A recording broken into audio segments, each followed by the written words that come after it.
All right, let's continue with election discussions. With the emergence of several parties, the South African political landscape appears that the country is heading in the direction of a coalition government.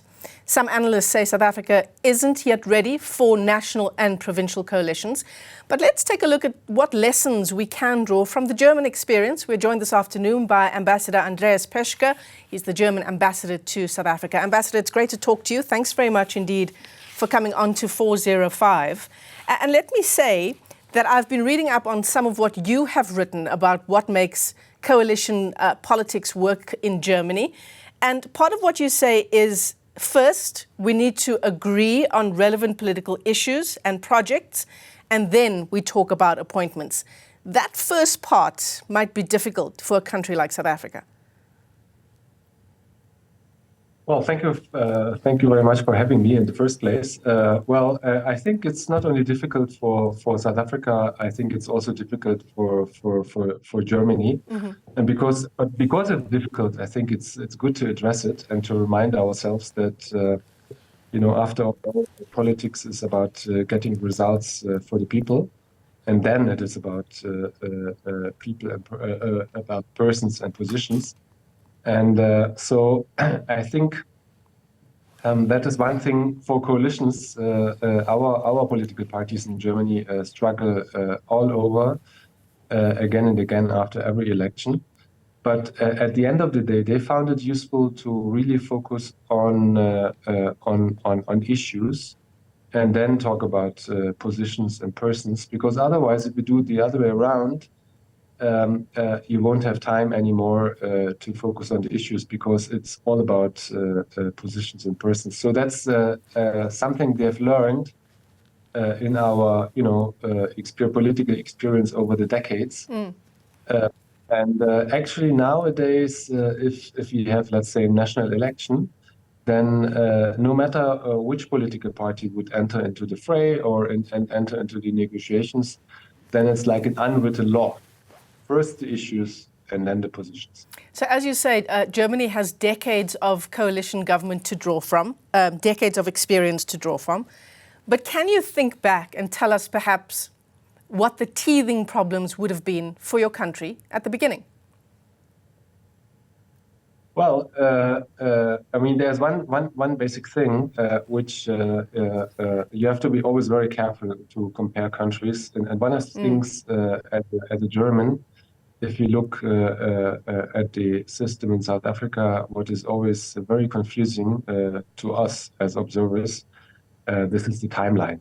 So, in Germany, we have a national election, and then actually coalition negotiations, they can take weeks. They can take even months. We had a national coalition that negotiated for half a year. So when in South Africa, I think the timeline is 14 days until after the announcement of the election result that the new president needs to be elected by parliament. So 14 days. Wow. Sounds really short. So that's the problem. I don't have an answer to that question, but that is something that just when you listen to it as a German with our experience, with the experiences we have made, that is a challenge. So I think that is something politicians and parties really need to carefully navigate around it. Otherwise, looking back into history, I think our beginnings were very difficult. I mean, when we installed the current political system in Germany, we had come out of the dark years of a really terrible dictatorship under Nazi rule and Hitler and so on. So, institutions were very low. So then, drawing from this experience, the fathers of our constitution decided to go into a new system, allowing for coalitions, for multi-party politics, and so on. And then, at the beginning, in the first place, we didn't have a need for coalitions, because in the first 1, 2, 3 elections after the new beginning in Germany, the majorities were quite clear, actually, right in the beginning. We even had outright majorities, a thing which you couldn't imagine anymore. So it started easy. And then, by the time I was born, these outright majorities were gone, and then people started to come to terms with the fact that they need to cooperate.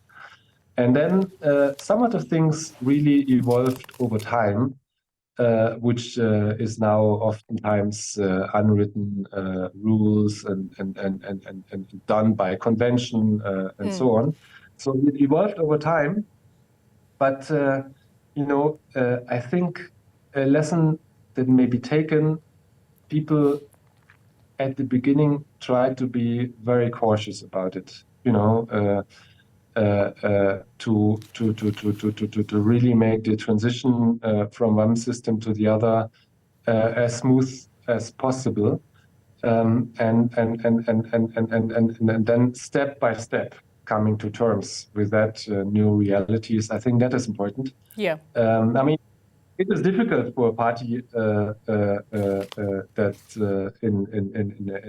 on a certain level in a district also, which used to have an outright majority, to say, okay, now we need to cooperate with other parties to form a majority. On the other hand side, it may be difficult for parties who used to be in the opposition and who also, felt maybe quite comfortable. We have these cases in Germany, calling out the government, criticizing the government, then to make the step into government work, which is actually not about criticizing government, but about finding workable solutions for the people. Yeah. So I think it's on all sides. Yeah, absolutely.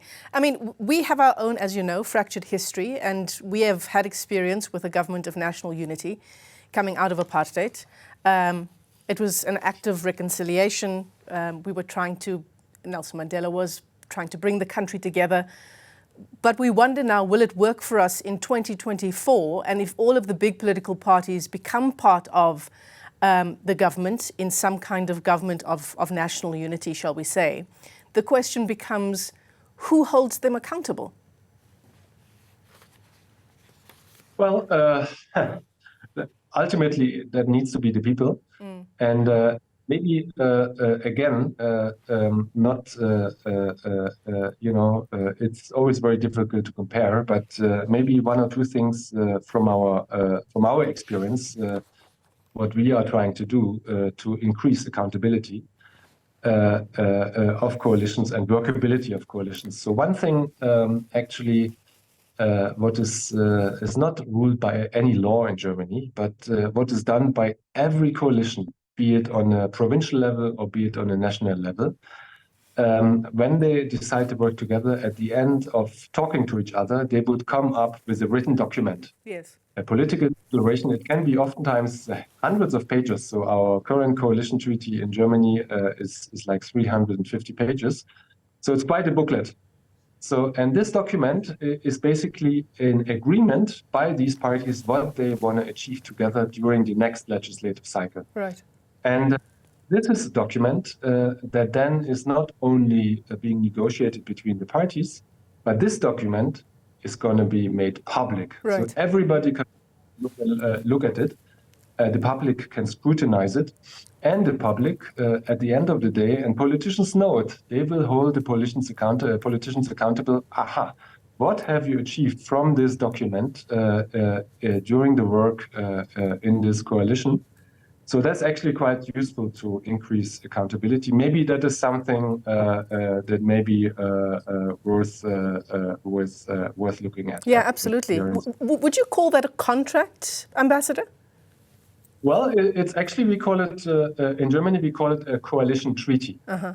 So, of course, it's not a treaty in the legal sense, but we really call it a coalition treaty to underline the fact that it is maybe not legally binding, but it is politically binding. Certainly. And that's important, isn't it? Because you talk about, in what you've written about coalition politics in Germany, about political but not legislative rules. It sort of depends on all of us coming to the table, by us I mean political parties, coming to the table with openness and honesty and transparency, because we will be judged otherwise in the next election by the public. Yeah, I think that's important. So this coalition treaty thing, I think, is important.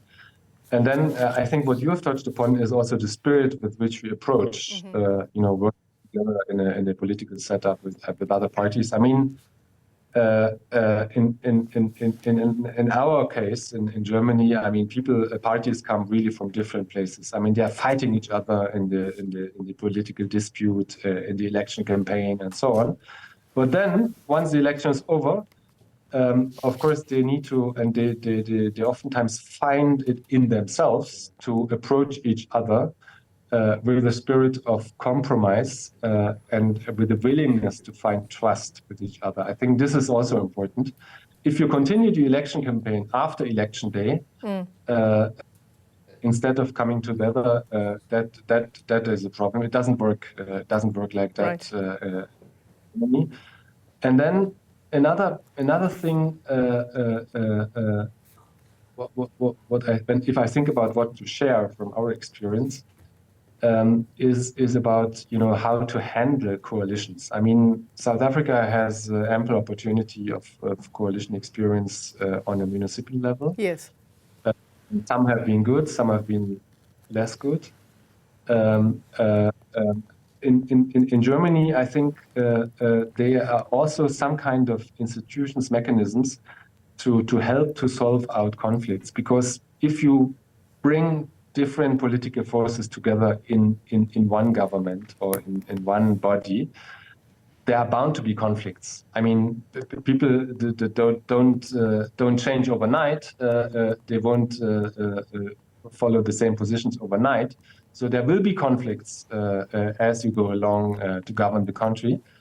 And I think it's important, at least in Germany, to have a mechanism for conflict solving. So every coalition, of course, they have the government. The government comes together, government meetings, they have parliament. But every coalition in Germany, be it on the provincial, be it on the national, even on municipal levels sometimes, they have what we call a coalition committee. So this coalition committee comes together even before you start legislative work in parliament, just to talk about where we are in the coalition, how far come to work through our program, and how are we going to solve conflicts. So and then things, they're totally informal. There's nothing legally binding or institutionally binding about, totally informal. But these committees, they oftentimes sit throughout the night. So they might convene under the auspices or convened by the leader of the coalition. They all come together. They start maybe like 3 o'clock in the afternoon, and sometimes then they would leave the meeting totally exhausted 5 o'clock, 6 o'clock next morning. But then they have really worked throughout the night to work through the issues. And to hammer out conflicts and differences in order to continue to be able to work together. So that is actually quite important. If you do this always in parliament, in front of a public scrutiny, public debate, it's very difficult.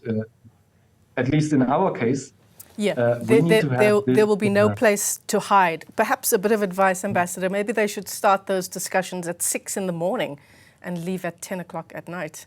Ambassador Andreas Peschke. Thanks very much, the German ambassador to South Africa. Some interesting discussion points there about how to do coalitions and how they can work.